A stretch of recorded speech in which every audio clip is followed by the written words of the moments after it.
Stand for the pledge, please. I Pledge allegiance to the flag of the United States of America and to the republic for which it stands, one nation, under God, indivisible, with liberty and justice for all. Okay, want to thank everyone for being here today. This is the Mahoning County Commissioners Hearing Room, regular meeting number 26, Thursday, June 30th, slightly after 10. Any public comments? Kathy, just state your name and address for the record. Yeah, Kathy Miller, 154 Crescent Drive in Boardman Township. And I'm here on behalf of the real estate industry, not to ask for any money, but to ask for some help. If we can do that. I don't know, real estate is just like every other industry right now, overworked, understaffed. But my complaint today, not even a complaint, is a solution with surveyors. There aren't enough of them. There's a backlog. And many times in the county, to transfer a property, they require a new legal description, which requires a survey. So we're out sometimes 6-7 weeks trying to get a survey done, not to mention delays from the septic tank inspections. But I did find out, and I thought this was a great solution, in Trumbull County, they allow property to transfer without the survey being done, as long as it's paid for, the deeds are prepared and paid for, and then they allow the transfer to take place accurately at a later time. So the properties can't be sold. The deeds are then filed at a later date as soon as everything is done. So it's a win-win for everybody. The title companies aren't backlogged with people complaining. The surveys have time to get done, and the properties can be transferred. And just as an example, a little house in New Middletown on 1.5 acres, waiting to get a survey done. If it takes 6 to 7 weeks, because I'm told they're way backed up. So it means that the poor family that's already moved cross country, their house is sitting empty. The buyer trying to buy it, actually moving from Pennsylvania here, he can't buy it because the survey is not done. It requires a new legal description. So I think if you pass this information on to like the title companies, they would support you on doing it. Certainly all the realtors who have delays, buyers and sellers who can't get their houses, because in Mahoning County, and I think some of the staff that works in recording could attest to that, anytime there are two lots, they want them combined, then it has to go to the tax map department, but they require a survey, tax map then reviews it, approves it, and then we're on to getting the property transferred. But it's a long process today, and because of shortage of staff, it's even longer. But Trumbull County came up with a solution. I thought maybe we could try it. I gave you a copy of their escrow agreement, and I think it would be a win-win for everybody. It doesn't cost anything. It's just a form and an agreement that we can transfer properties prior to the official approval by the trust of by the tax department. So you might get that information Can from I them. ask you a question, Sure. Kathy? Because you've been in the real estate business forever. Yes. What happens if this is done this way, then down the road, you find out that the lines are not correct Well, because the survey will be done. In other words, after the yeah, fact? they're filing the survey after it's done the first time, then it's done the second time, it's done correctly if there's an error. So hopefully there will not be, but There wouldn't be any legal. they've been doing it for 3 years in Trumbull County. So Okay. I thought it was a simple solution to the delays that people are having. I did call one surveyor. He said 7 weeks to get a survey done on a property. Wow. Another one said, I just got done doing a great big job. He said, I couldn't have done a survey in the last month for anyone but this one client. So I think it's like everything else. We just don't have enough staff. People are getting older. We're not finding replacements. So if you can help us on it, I think it would be a great It's a real limited asset. field, because, I just had a survey done probably 3 or 4 months ago, but I ordered it 3 or 4 months before that, and I didn't need it for a transfer. I just wanted to find the boundary because of the trees that needed Right. cut down. Yeah, the transfer is the problem, because when a deed is stamped maybe 20 years ago, that the next time it's sold, it requires a survey. Right. Well, sometimes people don't know that until they're at the end of trying to sell their house. So it would save a lot of agony, and I think the title companies would appreciate it, because everyone's just wound up at the last minute when they find out they can't get done. Yeah. So I just thought maybe run it past your law department. whoever does recordings, your tax map. It's really a win-win for everybody. It would expedite things. And they did it as an emergency measure in Trumbull County because they didn't have any surveyors.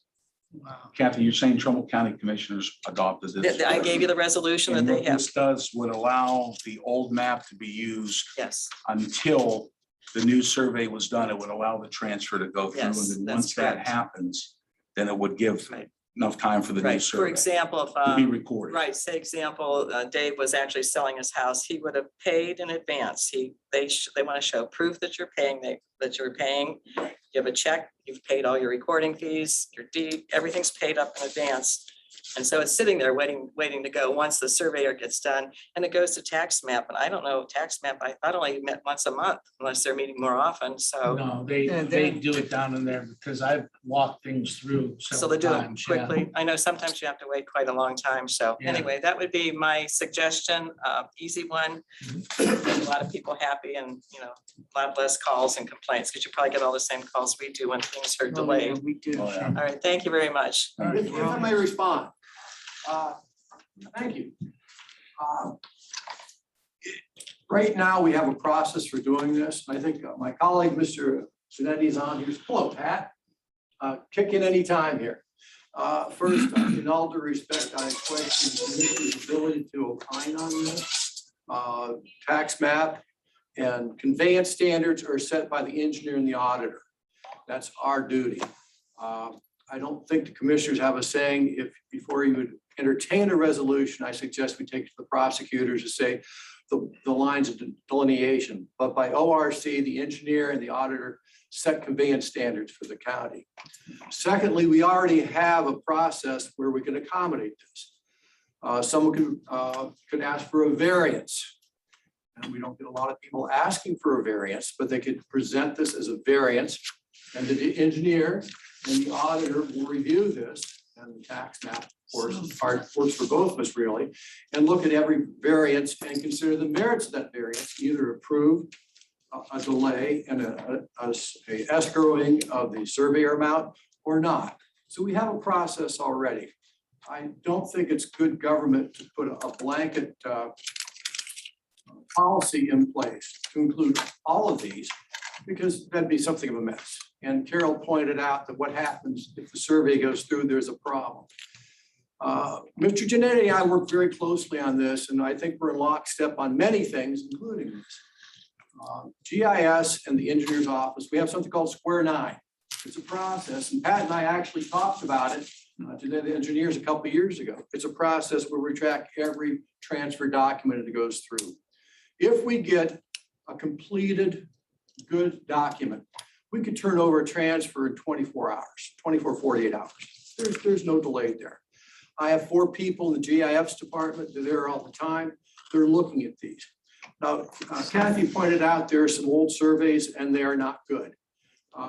And someone has to protect the buyer and the seller. And that's the engineer and me. We have to protect the buyer and the seller. We're neutral parties here. Someone really wants to sell a property. We have to get this done. Someone really wants to buy it. Well, that's interesting, but we want to protect both parties. We only could do that if people know what they're buying and what they're selling. We have some surveys out there where they're not tied to a marker. That means it's just a corner or an area that we don't know where that corner is. So if Mr. Trafficani wants to buy 50 acres someplace, he wants to know he's buying 50 acres, not 49 and not 52. We have to know where the markers are. We have to know the properties. We already have a process for taking care of this. Mr. Genetti, we have anything to add? Hi, Ralph. Good morning, commissioners. Good morning, everybody. Yeah, what Ralph's saying is all documented in the conveyance standards, and not all properties need surveys as well. And this is something that I've spoken to the real estate people in the past. I've gone and done some presentations for some of the realtors. And part of this, this is kind of a team effort whenever you're closing a property. And, coming from the private sector, I used to see this a lot where, the banks, title companies, realtors don't realize a survey is needed until the last minute. And it was difficult to get boundary surveys completed in a timely manner 20 years ago versus today when you have staff shortages and labor shortages everywhere. So there's a lot of due diligence that needs to be done on everyone's part. Especially when you have a deed that's stamped next transfer needs new survey. There's a lot of state standards that need to be met. Our conveyance standards on the survey end of it adopt state minimum standards. So there's a lot of mathematical requirements. As Ralph indicated, there's certain reference monuments that need to be located to properly identify where the property is. But there's not really, I think, a silver bullet solution because every property is going to be unique. So like Ralph had said, we have the variance process, and him and I have worked through, I can't even tell you how many properties that, you know, some have a legitimate reason for a variance, some don't. So we look at every one individually and handle each case as they come. Okay, Thank you. I mean, also offer that we do have a process. We will pre-approve some of these transfers, or sorry, the documents. So if you are putting the thing up for market, and anticipate selling in the near future, you could submit the deed and other documents, have that descriptions looked at. We could determine whether you need a final survey, and you can go from there. So, thank you. you're welcome. Appreciate Like the you insight. respond, I understand everything you've said. This was more of an emergency situation so that it would end whenever you decided it should end. It was emergency to Trumbull County because of the lack of surveyors. And it's more of that issue. I understand all the legal issues of a survey. This was to move the property along where the surveyor is already paid. Everything's been done. They just don't have the paperwork finished. So it was really emergency for personnel more than anything else, that there were no available surveyors. And I think that's pretty much happening here as well. So it was more a solution for there. So we have some surveyors in training, or From we can before it start gets to the doing that. government end of it, yeah. Pardon me? From before it gets to the government end. Oh, of it. right. It was Yeah. just an emergency so that you can have personnel that, because there aren't any and the delays are incredible. And actually in the septic tank situation, it's just as big a problem getting inspections done. So not only do they wait on a septic inspection, now we have to wait on a survey. And, you know, homes sitting 3 or 4 months before they can be transferred after is a long time for most people. You know, if their mortgage gets canceled because it didn't close on time, you know, it just is a chain reaction of issues. And particularly when the lenders say, you know, they won't honor the loan after a certain date or honor the interest rate. So those are all the little hiccups that come along. And this was just a possible solution that we wanted to bring to your attention. Okay, thank you, Kathy. Yeah. And we'll look into it. Troy, we would like to have you speak at the end, if that's okay. All right.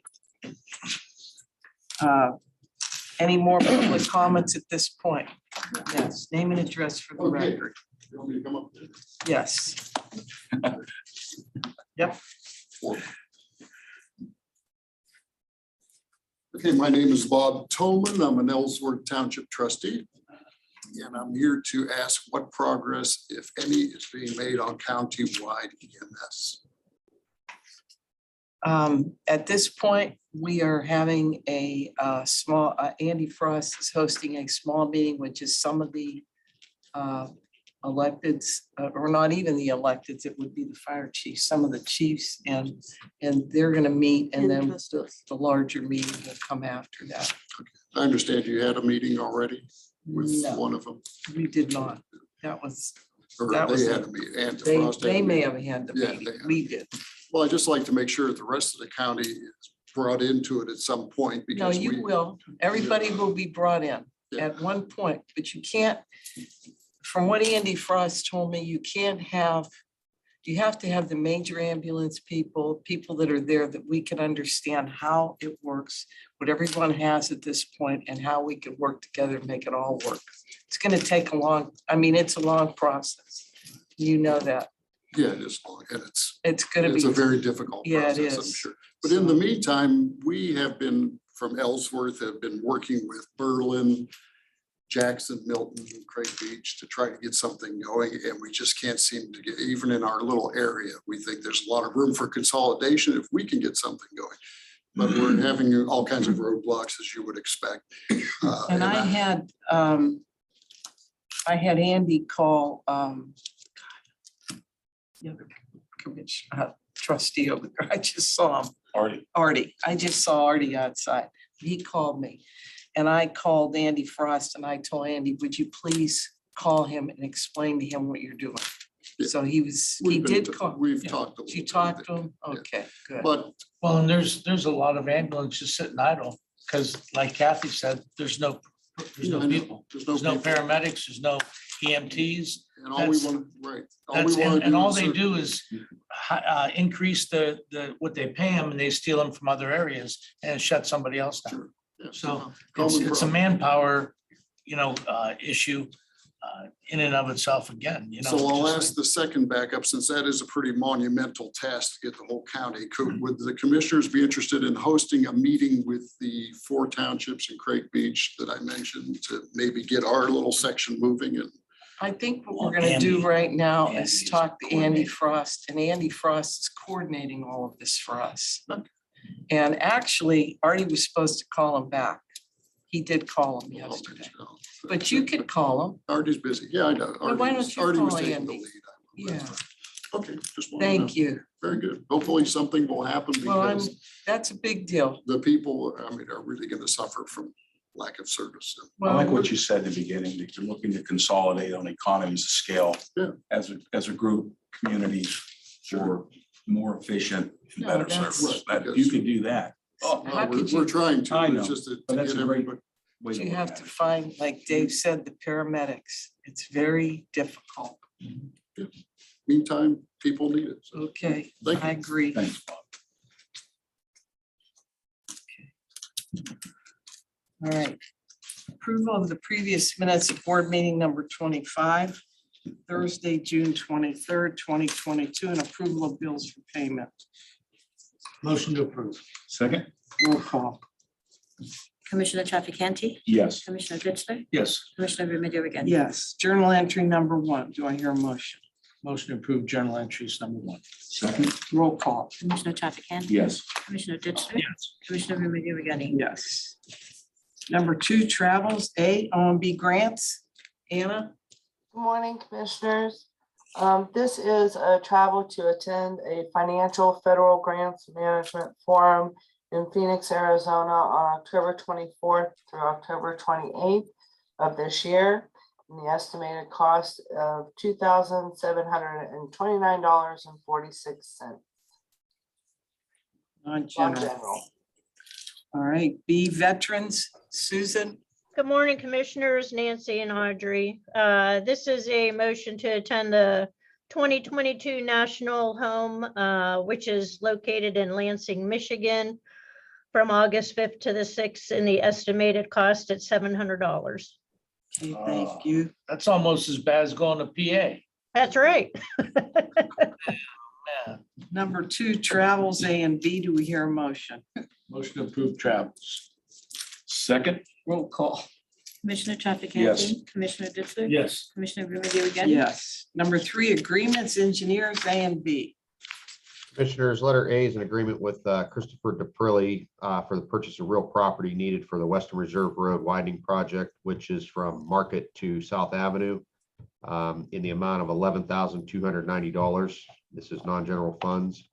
And letter B is modification number 1 with MS Consultants for the Mahoning Bridge rehab and painting project in the amount of $6,000. This is also non-general funds. Okay, thank you. And C, jobs and family services. Do I see Audrey? Audrey. Okay, I'm sorry, I couldn't get my mic to unmute. Letter C, Job and Family Service Agreement with Western Reserve Transit Authority for WRTA for fraud awareness advertisement in the amount of $1,969.50 from the non-general fund. Okay, thanks, Audrey. D, prosecutors. I could take it. Okay, Jimmy. This is a memorandum of understanding with the Ohio State Highway Patrol. It's for their LEADS program, which is law enforcement automated data system. It's non-general fund. It's a year-to-year memorandum. Okay, thanks, Jimmy. E through G, sanitary. Commissioners, letter E is an agreement with Weston and Sampson for emergency services to repair and install surplus processor and a new battery at the Meander wastewater treatment plant for a PLC panel It's in the amount of $3,000, non-general funds.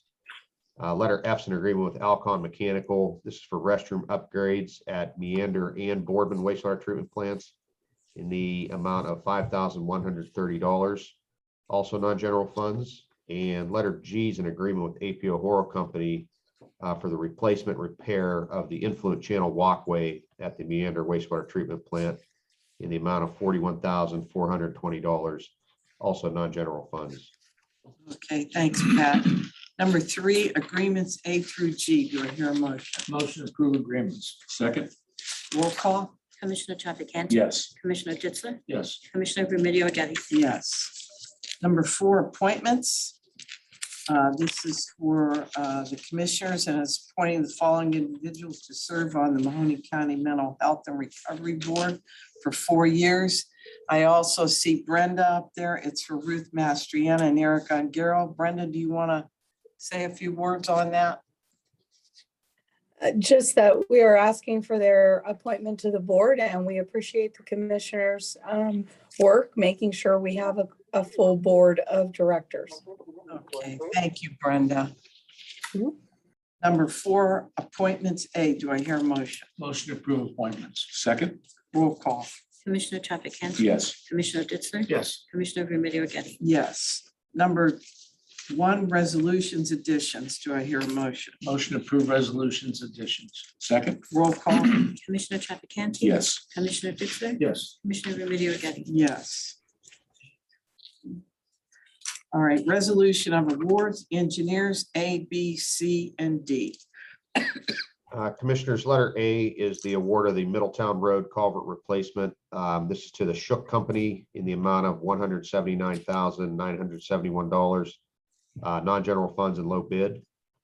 Letter B is the award of the Leffingwell Road culvert replacement, also to the Shook Company in the amount of $157,751. Again, non-general and low bid. Letter C is the award of the Lipke Road culvert replacement to the Eclipse Company in the amount of $243,915, non-general and low bid. And letter D is the award of the traffic signal maintenance. This is to Main Light Electric Company for 2 years in the estimated amount of $79,400 for the first year. This is non-general, and they were the only bid we received.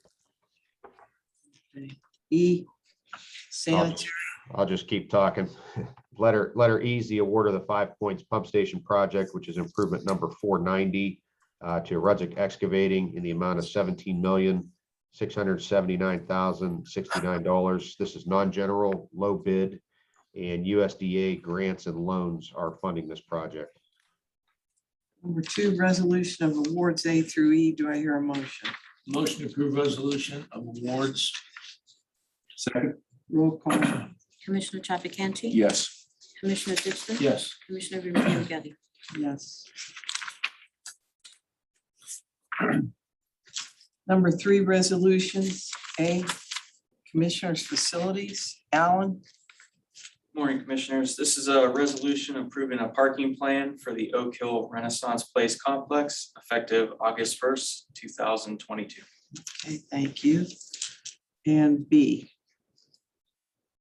continuum of care, OMB grants. Anna or Colleen? I'm sorry. Go ahead, Colleen. Okay, this is a resolution to amend the FY21 HMIS grant expansion from local in-kind dollars to cash match of $18,750. Okay, thank you. Engineers, C and D. Pat. Commissioners, letter C is a resolution approving a more obligation payment of $63.50 to Banner Supply for some vehicle supplies. And letter D is a resolution approving a moral obligation of $5,500 to Lindy Paving. This is for repair work to a damaged manhole on Mahoning Avenue. Okay. E, OMB grants. Good morning again, Commissioners. This is a resolution authorizing all actions necessary to accept the Northeast Ohio Public Energy Council NOPEC 2022 Energized Community Grant in the amount of $7,991 with no cash match. Okay, thank you. And F, recycling, Lou? Good morning, Commissioners. This is a resolution requesting approval for the more obligation payment $989.46 to Quality Truck. They performed an emergency weld repair on a cracked hinge on a food waste lid on one of the satellite dumpers. Okay, thank you. And G and H, sanitary. Commissioners, letter G is a resolution of necessity to purchase a 2022 Ford Ranger Super Cab truck from Fairway Ford in the amount of $33,825 to supplement units within the current fleet. We're having difficulty getting vehicles through state contract. Letter H is a resolution approving the appointment of one treatment plant aide. Okay, number 3, resolutions A through H. Do I hear a motion? Motion to approve resolutions. Second? Roll call. Commissioner Trafficante. Yes. Commissioner Ditzler. Yes. Commissioner Remedy Agati. Yes. At this time, Troy, would you like to give us an update on what's happening? Yes, I have a few things to bring up. I know that last week we had some outages throughout the city in the western part of the Austin town. Our Salt Springs substation out there had a couple of circuit failures. I received a number of calls from the county, different organizations on there to respond quickly on that. I think we got most of the county locations up and operational within an hour of that. So just some circuit issues that we were having out there at Salt Springs. That falls in line with, obviously, over the last 6-7 months, you've seen various concerns regarding reliability throughout the grid out there. We are continuing to work and provide upgrades through that. We've done some grid modernization through Austin Town, Lowville. We're working on the McKinley Heights Girard project right now. That should be completing there. We just completed a major one down in the Salem, Columbian area. So we are continually doing grid modernization out there to upgrade the infrastructure, but also add technology to that to, when a circuit fails, to transfer that load in a quicker manner to minimize that downtime of that power. Now, there are always challenges out there every day that we deal with when it comes to outages, environmental, car pole accidents, animals getting into our wires. So as we do these modernizations out there, there are some things that we just can't control, Mother Nature being one of it. So we are working. I applaud and appreciate the community bringing their concerns to us and for us to try to minimize those as much as possible. So I just wanted to bring you up to date on that. Do you have any questions on that topic? Alan, do you have any questions because of Oak Hill? No, commissioners. I spoke with Troy extensively about it before this and during the outages. It just unfortunately brought to light some issues that needed to get fixed. Okay. And we've been able to work with facilities on the Oak Hill project. We hope we've got that resolved. The issue out there at the substation and the transfer of the power. We worked on that over the last 10 days to do that. Troy, I have a question. It seemed like our outages in the city and in the county here were kind of scattered. You know, the courthouse was down, this building was down, the jail, the dog pound on Meridian Road, you know, so it didn't seem like there was a correlation of a Salt Springs Road, you know, system that had, is that responsible for all those areas? Well, so what happens is when those circuits went down out at Salt Springs, a cascade happened to other substations, which then would trigger them to, for layman terms, kick off, right? So the source was at Salt Springs. The cascading caused most of the downtown buildings either originate out of Lincoln Park, Riverbend, or Salt Springs. So a number of those buildings, that's where the primary source of power comes in. Based on the circuits that those facilities are on is where those outages would occur. So in that Salt Springs, what initially was, is I think we had over 5,000 meters, I'll say it, not necessarily customers, because this building is a customer, right? So a number of different agencies within the building, but meters went out. Within 20 minutes, half of those were back on because we were able to correct that circuit itself. Then as we moved on to bring those other circuits online, that's where you got that hour and a half of outages that occurred. So you have like, I'm gonna use the Renaissance. So say in the Renaissance, you have 12 meters Okay, and 2 of them never come back on for 2 days. Why is that? Why wouldn't that building all be on one grid? well, there's a primary that comes into the Renaissance, and then that goes, then it's a secondary source. In other words, it's how that building may be wired and what could have caused that trip. So our power coming in, our power coming in, Is to one. your point, Okay. Commissioner, it came in. Why it didn't go to those separate individual meters, that's on the business side. Okay, Yeah. all right. Troy, remember when you took me, we went on North Lima Road? On the, Yeah, I gotta make my pitch Tree again, trim. not to you, but, you know, again, if any of you want to see how crazy the tree trimming services is in Mahoning County with these power lines, drive down North Lima Road from the village of Poland all the way through to 5 Points. There's tree limbs bigger than me that are arching over the road and are right underneath all of the power lines. Yeah. I have spoken to everybody I can to trim it, and I know that Ohio Edison's lines at the top, and you guys do a good job trimming them. But again, you're cutting a tree like this.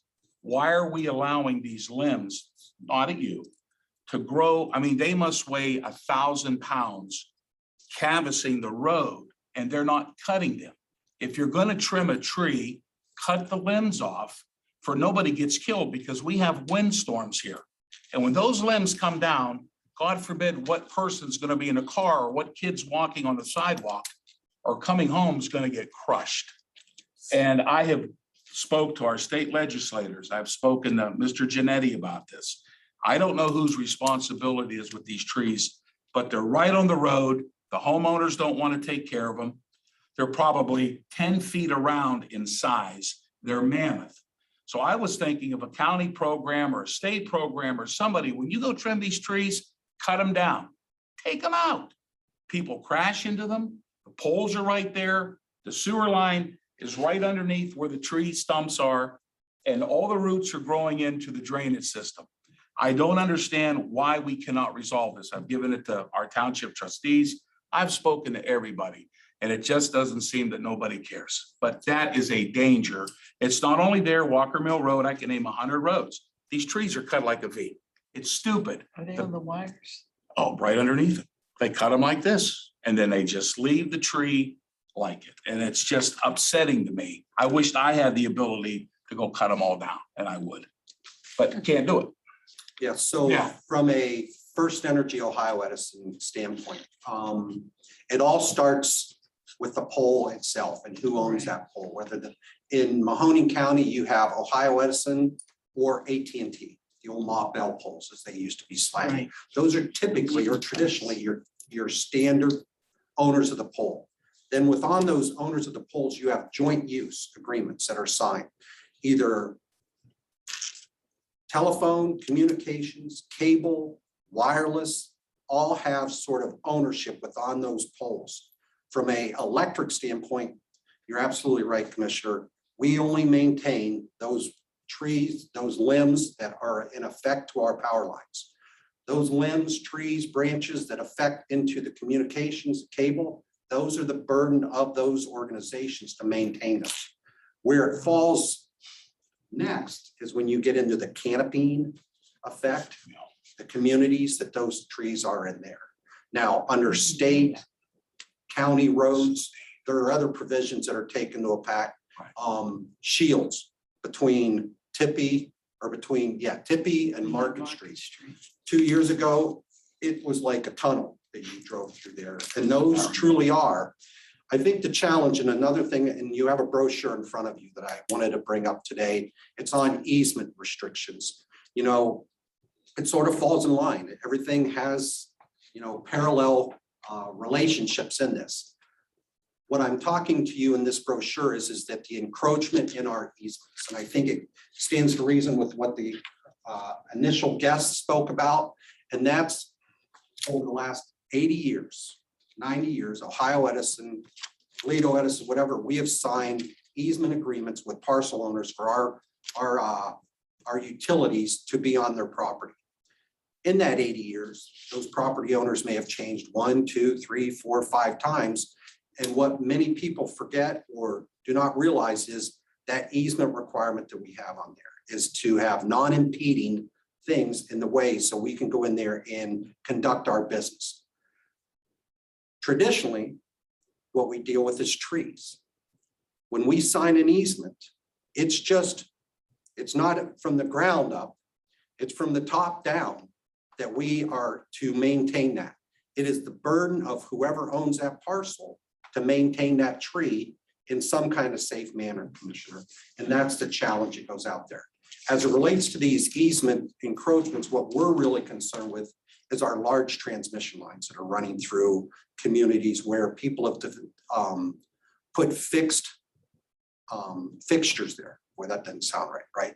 Buildings, swimming pools, sheds, addition to homes, things of that nature that are within our easement that could cause personal injury, professional outage type things, that we are now taking a more critical approach to those as far as reaching out to those parcel owners to talk to them about those fixed items in those areas. I've been going around to the different townships in the last 3 months and continue to go out there to discuss this. I bring it to your attention in the event that you receive calls from your constituents saying First Energy is trying to have us remove our pole.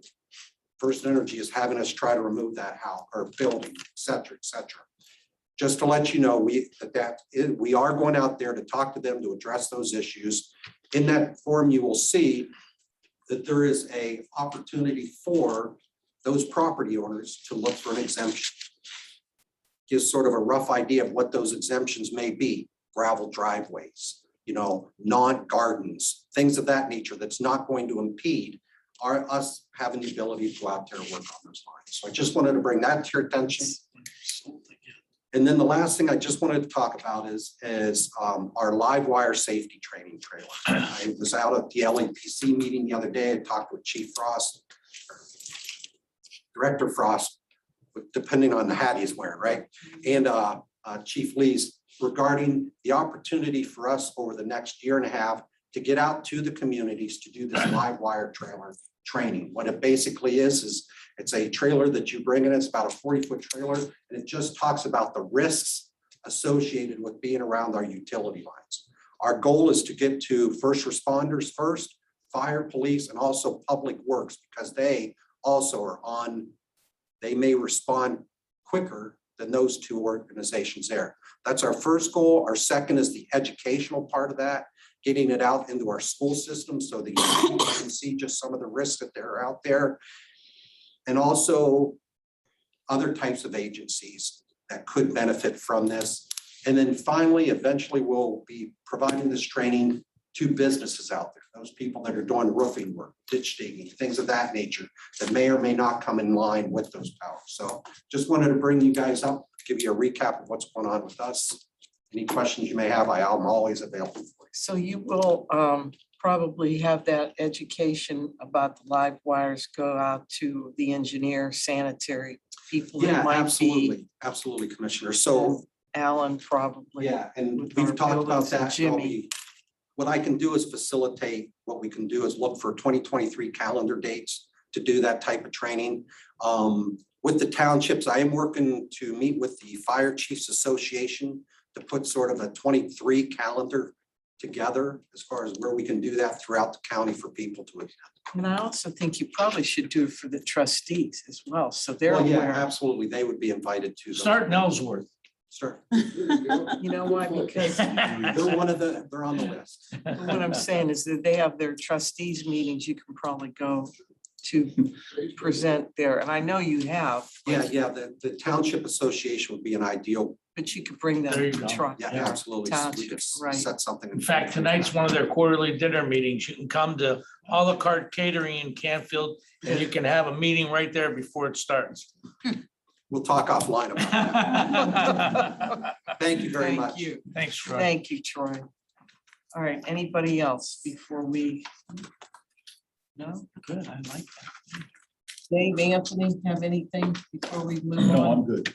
I'm good. I just wanted to say one thing, my family's niece, you know, it's like brother-in-law's brother's daughter. Carmel Caramelli is her name. I want to thank her and a group of young people, 15 to be exact, went out to, I believe it was at Mill Creek Golf Course. And they were, it was called something, and I forgive me for, I'm remiss on remembering the exact name of it.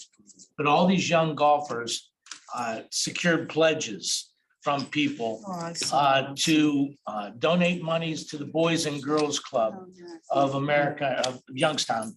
And they said that each of these golfers would golf sun up to sundown. Wow. And for as many holes as they golfed, you offered, you know, a donation per hole, you know, and she called me up and said, well, you can donate a quarter a hole or 50 cents. And I thought, wow, that's kind of chintzy. I said, well, I'll donate $1 a hole. And she said, okay, great, thank you, you know, and because I'm thinking, you know, how many holes can he golf, right? Well, let me tell you how many holes these young people could golf.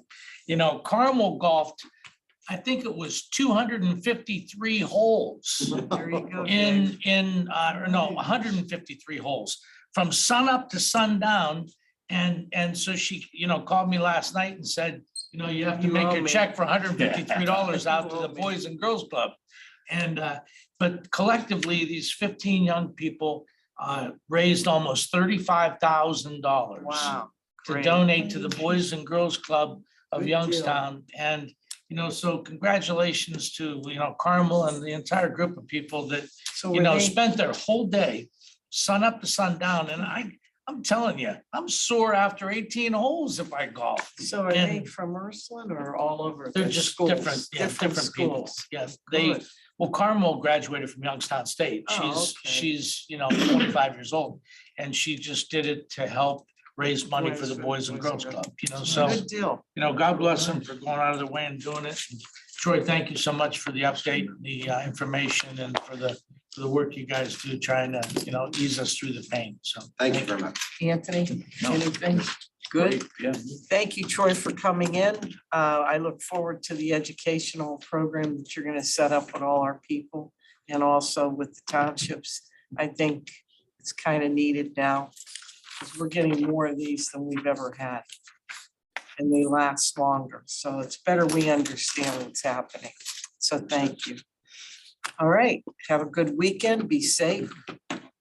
See Do I you at have the a parades. motion? Oh, God, I forgot about the See you at the parade. parades. Don't eat too much, don't drink too much, watch out for motorcycles. Do not wear your hat. Gotta wear the hat. You know. Gotta wear the hat, gotta protect the head, right, Ralph? All right, do I hear a motion? Do I hear a motion to adjourn? Motion to adjourn. Second, Roll call. Commissioner Trafficant. yes. Commissioner Ditzler. Yes. Commissioner Remedy Agati. Yes, and next week on Thursday, July 7th, 2022 at 4 p.m., we will be hosted by the Jackson Township Government Building, and that's where our meeting will be. And it is at 10613 Mahoning Avenue, North Jackson, Ohio. So we will see you there at 4 o'clock. Thank you. Have a good weekend. Be safe.